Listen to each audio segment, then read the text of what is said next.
They say when you live with someone for 40 years, you can read their every thought, every sigh, every pause, every glance. I used to believe that too, until the morning I found the letter. It was tucked between the pages of my husband's old Bible, the one he used to keep on his nightstand. I wasn't snooping. I was just dusting, like I did every Saturday. But the moment I saw my name on the envelope, written in his handwriting, my hands began to shake. We'd been married for 40 years. We raised 2 kids. We built a life. And yet, as I sat down on the edge of our bed holding that letter, I realized there were still corners of his heart I'd never seen. The letter was dated 3 months before he died. "If you're reading this," it began, "then I never found the courage to tell you the truth." My breath caught. I wanted to stop, but I couldn't. His words pulled me in like a slow, painful tide. He wrote about a woman named Lily, someone he had met years ago, when our marriage was at its hardest. He said he never left me because he couldn't bear to break our family, but he also admitted something that sliced through my heart. Part of me never stopped loving her. I sat there for a long time, unable to move. The house was so quiet that I could hear the clock ticking, each second like a whisper asking, "What will you do now?" Tears fell before I even realized I was crying. For the first time since his funeral, I didn't feel grief. I felt betrayal. How could he die with that truth between us? How could he leave me carrying not just his memory, but his secret too? That night, I couldn't sleep. Every corner of the house felt haunted, not by his presence, but by his silence. And for the first time in my life, I whispered out loud, "I don't even know who you really were, Richard." But what I didn't know was that this letter was only the beginning. There was more, much more, waiting to be uncovered. What else had he hidden all those years? And why did a stranger know the truth before I did? For 3 days, I couldn't bring myself to eat, to sleep, or to even open the curtains.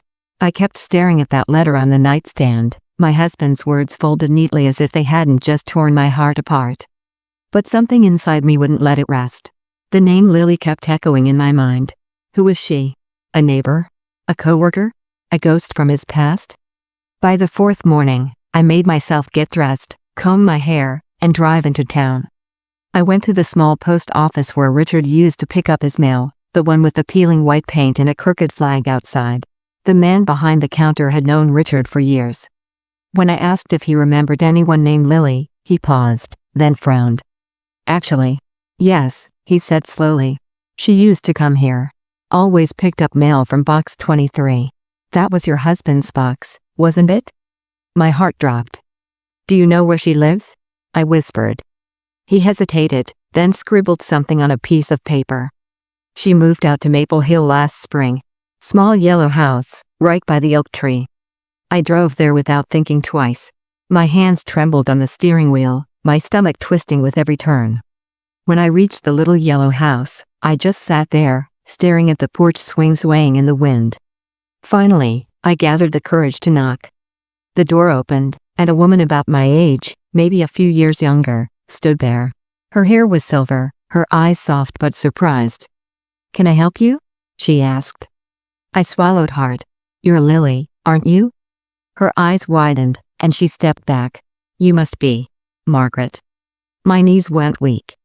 So she knew who I was. We stood there in silence until she said quietly, "You'd better come in." The living room smelled like lavender and coffee. Pictures lined the walls, but none of Richard. Not one. I sat on the couch, my hands clutching my purse. "Did you love him?" I asked, my voice barely above a whisper. She didn't answer right away. Then she sighed. "I did. A long time ago. But not the way you think." From a drawer, she pulled out an envelope and slid it toward me. "He asked me to give you this. If you ever came." My hands shook as I opened it. Inside was another letter, this one written by Lily, not Richard. "Margaret, I need you to know, I never wanted to take him from you. What happened between us wasn't what you think. He came to me once, years ago, after you'd lost the baby. He was broken, and so was I. We talked, cried, and prayed, but we never crossed that line. He told me he loved you. Every single time. He just didn't know how to tell you he was hurting too." I felt my throat tighten. Lily's eyes were wet as she said, "He carried guilt his whole life for that one night, not because he betrayed you, but because he thought you'd never forgive him for feeling weak." My tears fell freely now. All the anger that had burned inside me began to tremble, softening into confusion, sadness, and maybe a little relief. For years, I'd blamed myself for our distance. for losing him slowly, even before he died. And now I realized, we were both just trying to survive our grief in different ways. As I stood to leave, Lily placed her hand on mine. "He loved you, Margaret. Even when he didn't know how to show it." I nodded, my voice trembling. Maybe that's what hurts the most. That night, as I drove home with both letters in my lap, I noticed one thing Richard never mentioned, the small box he left locked in his closet. And suddenly, I needed to know what was inside. When I got home that night, the house felt different. It wasn't just quiet, it was watching me. Every photo on the wall, every book on the shelf seemed to hold a piece of him. I stood in the hallway for a long moment, staring at the closed door to our bedroom. Part of me wanted to walk in and forget the box altogether. But another part, the one that had spent 40 years beside him, whispered that maybe, just maybe, there was one more truth waiting to be found. The closet smelled faintly of cedar and aftershave, just the way it always did. On the top shelf sat a small wooden box, polished but worn around the edges. I'd seen it before, but he always told me it was just old papers. Now, I wasn't so sure. My hands trembled as I pulled it down. It was heavier than I expected. The lock was simple, just a tiny latch, but my heart was pounding so hard it took me 3 tries to open it. Inside were old photographs, yellowed at the corners. Pictures of our wedding day, the kids when they were little. And then, tucked beneath a folded handkerchief, was a small velvet pouch. When I opened it, a gold necklace fell into my palm, the same one I had lost 25 years ago. I'd thought it was gone forever. There was also a note, written in his shaky handwriting. "Margaret. You always said forgiveness was the hardest part of love. If you're reading this, then I'm not there to ask for it, but I need you to know something. The secret I kept wasn't about love lost. It was about pain I couldn't share. You were my heart, even when I failed to show it. Please don't let my silence steal your peace. Keep living. Keep loving. And wear this, it always belonged to you." I pressed the necklace against my chest, my tears falling onto the faded note. It wasn't an apology wrapped in excuses, it was a confession of fear, of being human, of being imperfect. For years, I thought love was about promises, keeping them, holding on, never breaking. But sitting there on that bedroom floor, surrounded by pieces of our life, I realized something I never had before.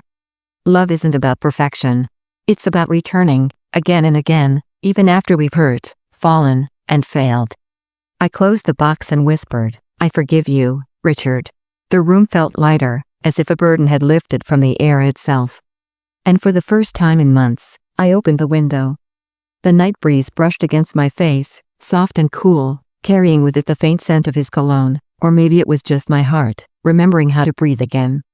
The next morning, something unexpected arrived in the mail, a small envelope with no return address. Inside was a photo. And a message that would change everything I thought I knew about Richard's last days. The next morning, I woke to the sound of the mail slot clattering against the door. For the first time in weeks, I didn't ignore it.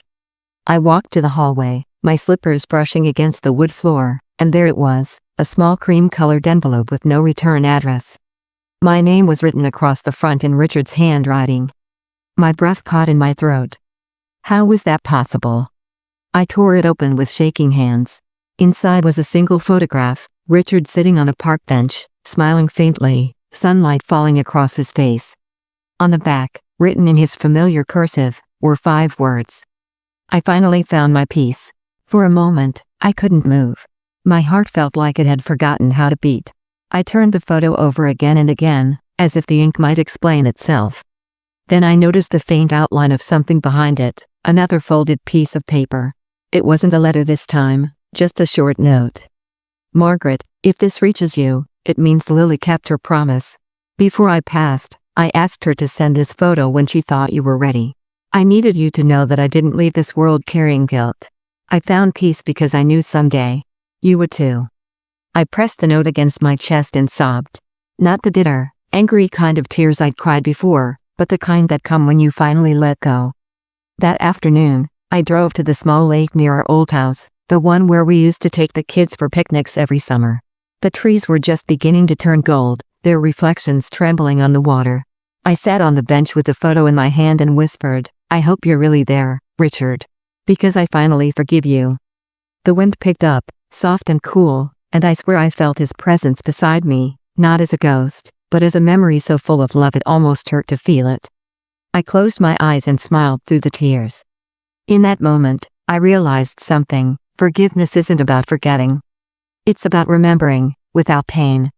As the sun began to set, I placed the photo under a small stone near the lake's edge. "Goodbye, my love," I whispered. "Thank you for finally telling me the truth." Then I stood, brushed the tears from my cheeks, and walked away. Not as the woman who had been betrayed, but as the woman who had learned that love, even when broken, can still set you free. Broken heart emoji.